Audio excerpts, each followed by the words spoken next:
I am Jessica Lanning. I run an independent financial planning firm based out of San Francisco. I'm a certified financial planner. I really love helping my clients with planning. This video is really about giving gifts to kids in real time and only giving gifts to kids that you trust. And that's an important point here. If you do not trust your children to use the money for what you believe is its intended purpose, or you do not trust these children to manage that money very well, then there are other ways to give them money, really through some estate planning and some charitable giving and trust and some various things. This particular video is about giving money to kids who you trust that will do the right thing with the money, either manage it very well or they will spend it the way that you intended. So I'm going to talk about how these conversations come about, what generally motivates these conversations, and the parenting aspects that come along with it, where the money typically is going to come from, the rules around gifting.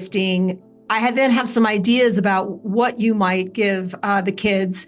And then I have one idea that I really dislike that often comes up, and I'm just going to share that with you too.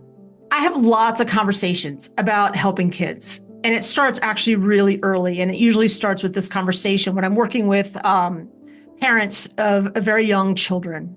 And by very young, I mean under the age of 10. I'm having conversations with them typically around two things. One is, how are they passing along good money management skills? Because most of my clients, even if they've done it by accident, have accumulated quite a bit of wealth, and they've done it very, let's call it responsibly.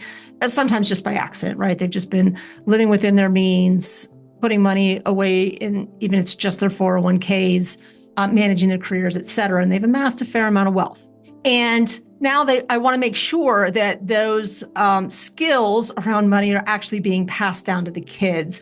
So we'll talk about giving the kids an allowance. So it's not really a direct gift, but it is a gift around passing down really good money management skills. And honestly, it's the best gift that you can give your kids after teaching them how to put themselves back to sleep at night. I kid you not. In my list of parenting things that I've done in my life, and I've got two kids, and they're both grown and doing quite well. One is teaching them how to put themselves back to sleep without my help, and then also being just really good managers of money. And somehow I managed to achieve both these things. So that's one conversation I'm having. The other conversation that I'm typically having is even when kids are under the age of 10, and please keep in mind that I am doing most of my business in the San Francisco Bay Area. My clients are usually pretty wealthy, even though they might see themselves as middle class.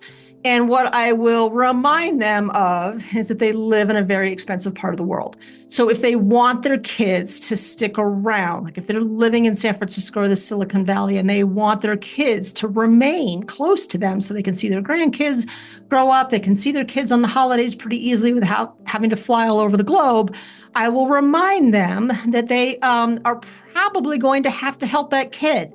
With maybe more than they anticipated. And the two things that come to mind for me are a graduate degree. Like if they want to stay in town, they're going to need a graduate degree in order to make the money that they need to make to stay. And the next big one is a down payment on a house, because I find it incredibly challenging for folks who are in their 20s and 30s to amass enough of a down payment and enough income to be able to qualify for the $1 to $3 million home. It's just really challenging. So I'm talking about gifting with clients even when their kids are at a very young age. And then those kids grow up, and my clients don't grow up because, right, we don't age, just our kids do. But now I'm having conversations with clients all about helping their adult children. And it could be the down payment on the house, the graduate degree, or, I'm really talking about when I say adult children, kids that are 18 years and older. And really, I'm thinking like 22 years and 23 years and older. They're starting to forge their lives on their own. They've got jobs, they're making money, et cetera. And so I'm having conversations with clients now about helping these adult children. And those conversations, rather than, being originated by me with clients, are actually being originated by clients to me. And the motivation seems to split along these two lines. The first is that they want to help. We live in a very different time than when we were growing up in our 20s and 30s. Housing is just way more expensive. Life is just way more expensive. The ability to pay rent and accumulate a down payment and buy a house like this has just become more and more challenging. And that's why you're seeing things like women putting off having kids till much later, people that are making commitments to being renters forever and never owning a home. And I can make an argument that that's not a bad thing, but we culturally believe that home ownership is a good thing. So there is a desire by parents to want to help their kids. And I think we all, as parents, struggle with not wanting to see our kids struggle and suffer, right? We want to take that away from them. And that's where the parenting part comes in. I have, and clients are all over the map about this. There's no right or wrong answer. This is just a parenting decision. And you've made a million of these as you've raised your kids. And now you're just making a few more, and you're just making them when your kids are a lot older than you thought you would be making them. So, but there's parenting decisions here. Most of you have realized in raising your kids that the struggle is really important. Letting your kids struggle teaches them all kinds of things. And it builds some resilience, it builds confidence, etc. And so I find parents struggle with, okay, well, just how much do I help my kids and how much do I continue to let them struggle? Because I know that resiliency is going to be so important, especially because they're growing up in a world that I don't necessarily understand. It's just everything's so different around technology and life these days. But I want to give them as much resilience and confidence as I can so they can navigate the world that they're having to navigate. And that's a tough parenting decision. And you do need to be having that with yourselves or with their other parents, whether you're married to them or not, and maybe you don't want to approach them if you're no longer married to their other parent. But that's where this really comes in. You want to help. Life is very different now. You have the resources to help them. And now you've got to make some decisions around parenting about how much you want to just outright help them and whether or not you want them to struggle a bit so that they're building their own life skills. I am a financial planner, so I often am able to say very easily, hey, you've got the money. That's not really the issue. The issue is, what do you want to do around the parenting decision? And I have those conversations with clients regularly. And we just kind of, I'm a sounding board so often for my clients for these exact things, among other things. What do we want to do? How do we take this money and do good with it in the world? The second motivation that I see is that parents really want to see the effect of the gift during their lifetime. And I don't blame them for that at all. Like they would much rather see the enjoyment of the gift, the struggle that they've relieved, the joy that they've brought, that they want to see the impact of that gift during their lifetime. And so, and this usually comes up more with my older clients, 70s, 80s, and they just want to start doing more gifting so that they can just see the benefit of it. So that's usually how this comes up. And again, parenting decisions that happen and all of that, but they also are talking about generally much older children or grandchildren, and they've been able to see how their kids are managing money and the lessons that they're passing down to their grandkids. So those conversations need to happen.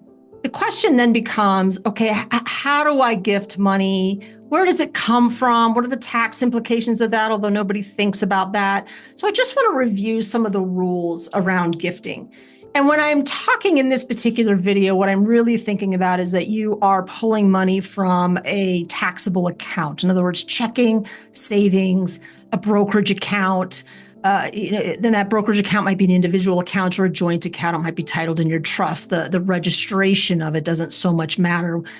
The point being is that it's a non-retirement account. Let me put it that way. So the money's usually coming from there. So there's some rules around this.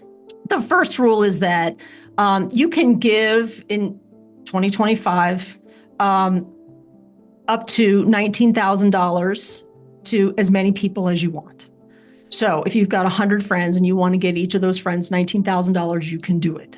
You can also then give $19,000 to your kid.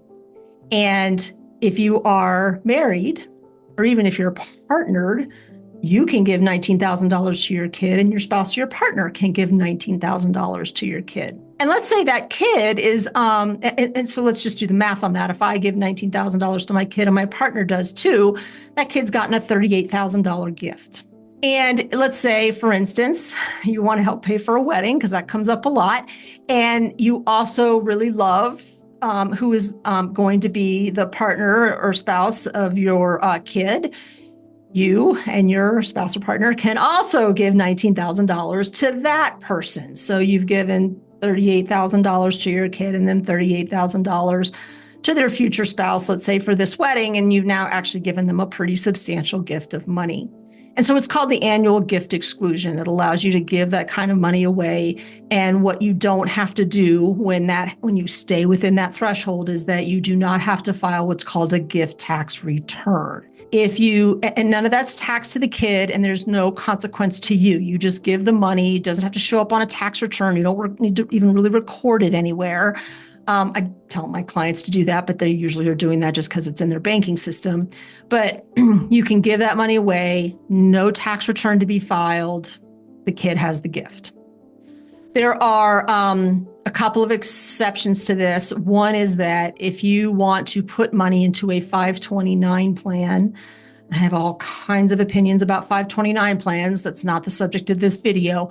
But if you want to fund a 529 plan, you can actually accelerate your gift for 5 years of contributions. So you could, in 2025, make a contribution of $19,000 times 5 years. That's $95,000, and put that into a 529 plan.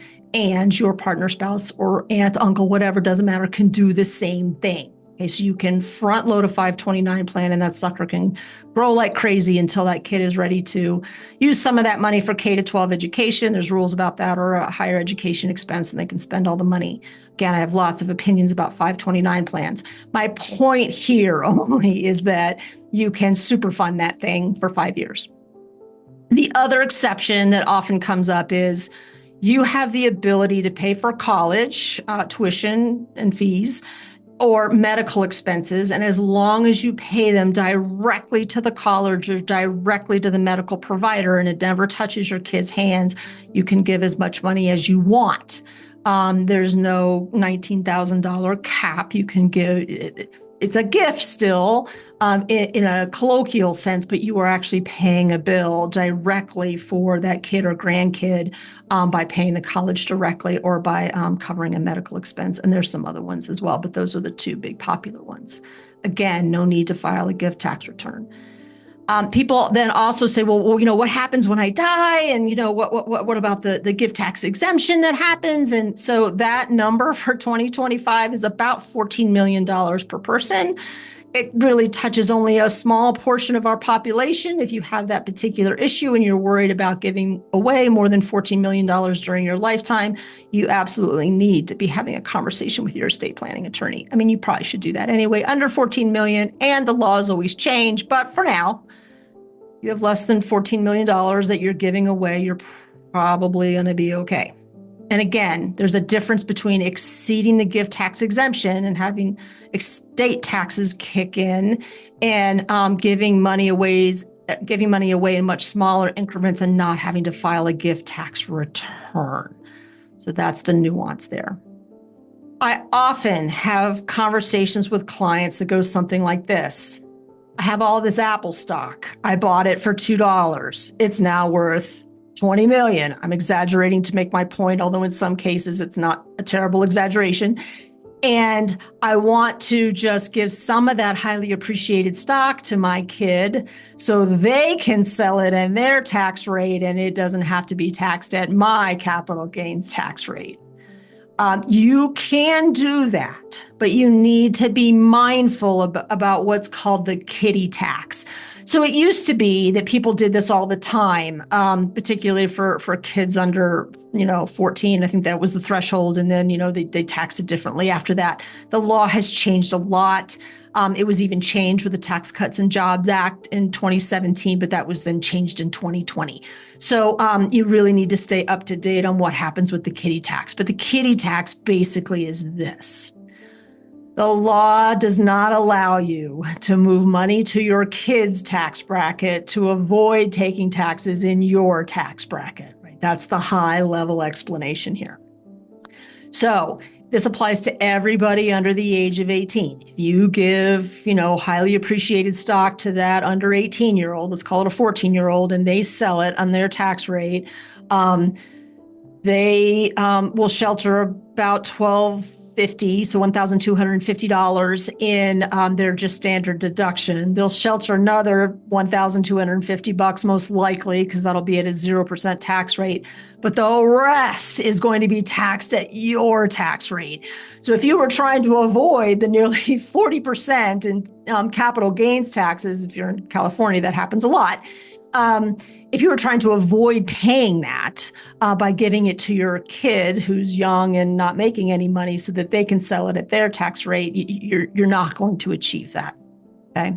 This also applies to kids who are 19 to 24 and are dependents and full-time students.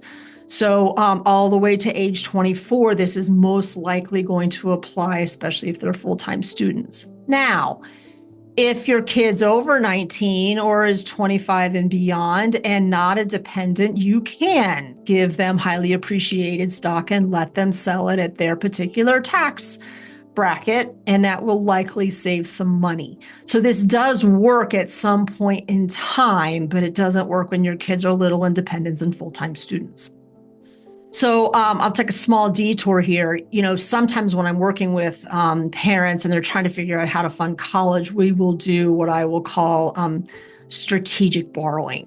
We will borrow money to send kids to college, particularly if they can take out the student loans because the interest is deferred. They take out all those loans. They then get out of school. They then get a job.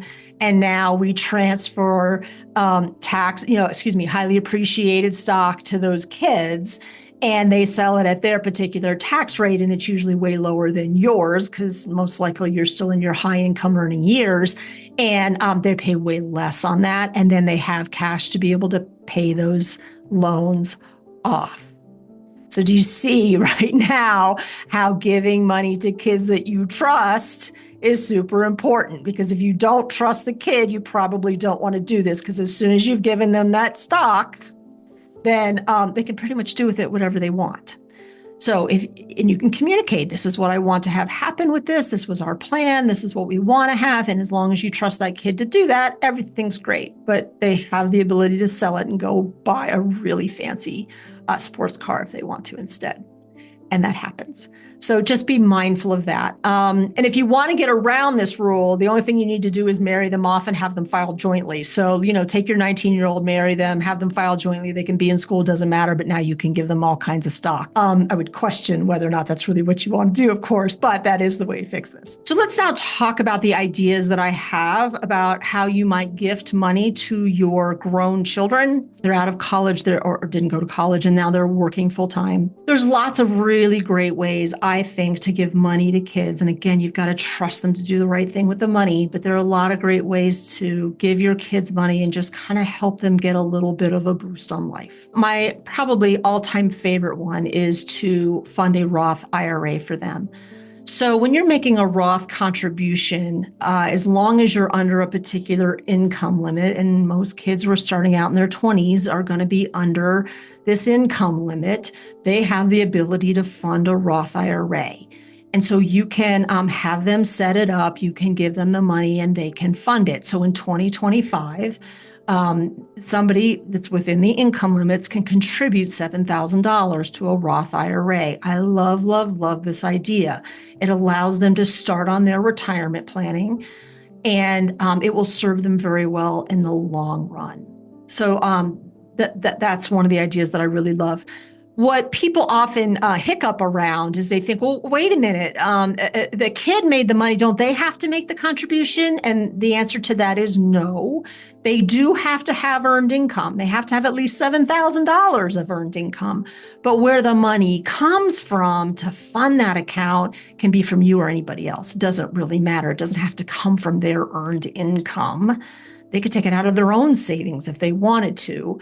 The money doesn't have to come from their accounts necessarily. The money doesn't have to come from their earned income. You can give them the $7,000 and allow them to fund the Roth IRA. And because that's under $19,000 for the year, no tax return, no gift tax return required. I really like the idea of helping kids fund their 401ks at work. So let's say they've taken this new job. They have access to a 401k at work. Let's say they can contribute 5% of their salary and the employer will match up to 3%. Oftentimes, what I see is that kids are struggling to pay their rent, pay their student loans, pay for life. They want to go out and have a good time. They want money for entertainment, and there just isn't enough money because their salaries are low or maybe their benefits aren't great, whatever it might be. But they just don't have the bandwidth in their spending plan to fund that 401k. I think this is tragic. And so I would love when parents want to help their kids to give them money so that there's enough money in their spending plan. They've got now the bandwidth to go ahead and fund that 401k at work and not have to sacrifice other things in their lives. And you'll have to figure out what the rules are, like how much can they contribute? How much are they contributing? How can you make up the difference? And if you can get them to that 5% mark so they can get that 3% employer match, right? That's free money. I hate it when I see 20-somethings not getting their employer match. Like it's just such a great way to start building wealth for the long term. So if you can help with this particular piece, so let's say the kid's working, they can contribute up to $5,000 into their 401k. They just don't have the ability to have those deductions from their paycheck. You can give them the $5,000. Now they can take the deduction from their paycheck. They can get that employer match, and now you've sent them on their way in a really positive way. And what I also like about this is that, yes, they can pull money out of a Roth, they can pull money out of a 401k and pay the penalties and the taxes and spend it on all kinds of frivolous things. But more often than not, they don't. And again, this whole video is about kids that you trust. So if you don't trust them to do this, don't give them money, right? I think that's the bottom line here for all of these decisions. Let's talk about college and let's talk about medical payments. So I mentioned earlier that as long as you are making direct payments to college or direct payments to a medical provider, that you can give as much money as you want and you don't have to file a gift tax return. And again, laws can change, so you need to be paying attention. Always good to talk to your tax professional. Typically, you're paying for college anyway, and people sometimes freak out, oh my God, I've spent $60,000 on tuition. Isn't that a gift? No, it's not. And you're providing support for somebody who's not working, so you don't have to worry generally about the gift tax return rules in this particular case. But let's say now they're going to graduate school. Or they're taking classes at City College or community college somewhere. This is an opportunity for you to help pay for college, make those tuition payments directly to the institution, and that is not considered a gift for gift tax return purposes, and you've helped that kid further their education, whatever they're doing while they are at college. And so that is a great way to, again, move them forward in life. You don't even have to trust them in this case. You can just pay directly, but you do, I guess, have to trust them to complete school. I imagine that's what you'd want this to have happen, but this is a great way to do that. Medical payments. So look, I see more and more women that are waiting to have babies. And if my two friends who struggled with infertility were standing here next to me and they could get their hands on anybody under the age of 30, they would say, get started now, start having babies, don't wait so long. But it happens, women just don't have babies till their 30s, mid 30s, late 30s, 40s. And oftentimes they are in the process of infertility treatments. Sometimes they're not covered by insurance, and those expenses can be very high.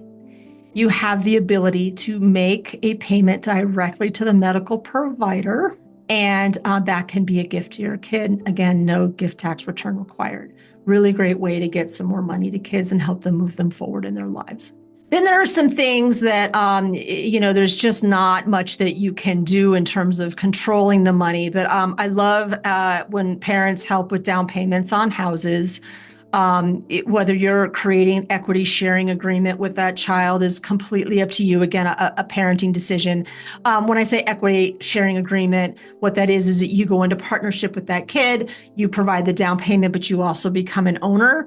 The kid usually gets the loan, and as you know, the kid pays down the loan over time and then goes to sell this place, you participate in the upside of the equity that's happened. And so if you're going to go into an equity sharing agreement, like that's a way to help a kid with a down payment or provide it directly to them. And sometimes these down payments can be very large. If you need to give a kid, $300,000 for the down payment, technically speaking, you're supposed to file a gift tax return on that. And your tax person might suggest that you do that. Again, no tax owed. You're not exceeding that $14 million limit. But you want to have a conversation with your tax professional. What I will also say about that is that if you see a down payment coming at some point, then plan for that. So you're going to give them a chunk of money in this year, a chunk of money next year, a chunk of money for the year after that. And lo and behold, by year 3, 4, 5, whenever they're going to buy that house, there's enough money of a down payment for them to go ahead and do that. So planning becomes important. And again, remember, you and your partner can give $19,000 a year to your kid and potentially their partner or spouse as well. So there is a way to get what I would consider a pretty substantial amount of money to your kids over a course of years in order for them to have enough money for a down payment. And again, you have to trust them to hold on to it for that purpose. Weddings, same thing, brought up that example earlier. This creates memories. For the family, oftentimes I see kids put off weddings because they want to pay for it, but grandparents are getting older and aunts and uncles are getting older. It's harder for them to travel. And so sometimes just helping a kid with a wedding will allow them to get married in the year they actually really wanted to without putting it off. You might get some pushback because they want some control over what happens in that wedding, which I see frequently. I will let you navigate that as a parent. Maybe it's not something you actually want to contribute to, or they may not even accept the gift because they just want control over their event. I'll let you handle that. Again, conversations I have with clients regularly. Student loans is also a topic that comes up pretty frequently. Can I help my kids pay off their loans? And the answer to that is yes. And whether you pay it directly or indirectly, you're still going to be subject to that annual exclusion amount. Again, you can pay the loan off directly or give it to your student or your kid and let them pay off the loan. It doesn't matter. You're still going to be subject to that $19,000. But again, it might be actually purposeful. This might have been a strategic use of debt that made a lot of sense. So those are some ideas. Roth IRA, 401k, paying directly for college, paying directly for medical payments, down payments on houses, weddings, student loans. I love all of these ideas. I'm generally not a fan of helping a kid with consumer goods like buying a car. And I am really, and this is the one idea that I really don't like, is I'm not a huge fan of helping a kid pay off consumer debt. So if your kid has gotten in trouble, they took out a Visa card, they've racked up $20,000 in debt, the monthly payment is choking them, they're starting to fall behind, they are starting to ruin their credit, like it's gotten to what I'll call a crisis point. I really do not like parents to step in and take care of consumer debt. And here's why. It really, to go back to this decision about parenting, it doesn't allow them to solve the problem that they created. It doesn't create the resiliency and confidence to manage money well. And it by bailing them out, and I'm going to call it that, it's not allowing the consequence to do the teaching. So you just heard a lot of parenting values from me, right? You are more than welcome, and I will not stop you if you just want to pay off a student's or a kid's consumer debt. You can totally do that. Nothing stops you from doing it. I just don't like it as a matter of parenting values and what you want to teach your kids going forward so that they can be responsible adults going forward with their money. Sometimes I'll have clients say to me, well, how about if we loan the money to them? In fact, they even share my value. They're like, yeah, we don't like this idea. How about we loan it to them, get the credit card paid off, make sure they rip it up, and they start paying us, and we're willing to take payments over 5 years. It's totally fine. Couple things about this. Number one, they have started a credit line. If you go ahead and pay it off by giving them a gift, I don't really want them to close the credit line. They should actually go and put groceries on it once a month and pay it off, right? That builds credit over time. And if they pay off a credit card reliably every month on time without fail, that will actually help them build their credit. So ripping up the card, not a great idea. What I do like, though, is perhaps putting a recurring payment on that credit card and putting that card in a safe where they can't get a hold of it. So it goes like this. They have a cell phone bill. That credit card pays the cell phone bill. They get the bill, they pay it off, but they're not using that card for any other purpose. Again, you have to trust your kid not to go back and rack up all that debt because there's ways to put money on that card without actually physically having the card. So I don't. So that's one thing is let them keep the card. The second thing is be very strict about your payments. You expect payment on time every month without fail. That's the deal with the loan. We're going to give you this loan. We expect our payments, right? So it is teaching them the money skills that they need because they're probably learning a lot from this experience. I can't tell you how many times I talk to clients. One of the questions I always ask when I'm working with clients is, talk to me about your what you consider your biggest financial failure. And debt comes up frequently. I got $100,000 into debt, or I was with this partner who racked up $30,000 of debt and that landed on me. I had to pay for it even though it was their debt because my name was on it and they had no money and I didn't want to ruin my credit. So I hear this a lot and I can't tell you how many times they'll say, I hated that and it taught me so much and I've never been in that position ever again. So that's what I would want for your kid, my kids, everybody, right? Resilience, confidence, focus, like good now money behaviors. And now, after I've said all of that, let me also just say this. You have given this child the gift of a loan. They are now paying you back, but in your mind only, I want you to think of that money as a gift. It's a gift of a loan, but if they do not pay it back, I want you to think it was always a gift. It was always a gift. And if I didn't get paid back, I knew that was a possibility. And now the gift has been given. You don't have to give another loan, but this also very likely will not rip your family apart. I don't want relationships frayed over something like a failure to pay off a debt. That's really where I'm going with this. Anytime you lend money to a family member, a kid, sister, it doesn't matter. The expectation for you is that that money is never coming back. If it does, awesome. If it doesn't, it's not ruining the relationship that you have with that particular individual. You can certainly cut that person off. You don't have to ever do another loan or ever another gift to that person. I get it. It's your life. You get to run it however you want and the relationships that you want. But what I see most often is that people want to help people that they love.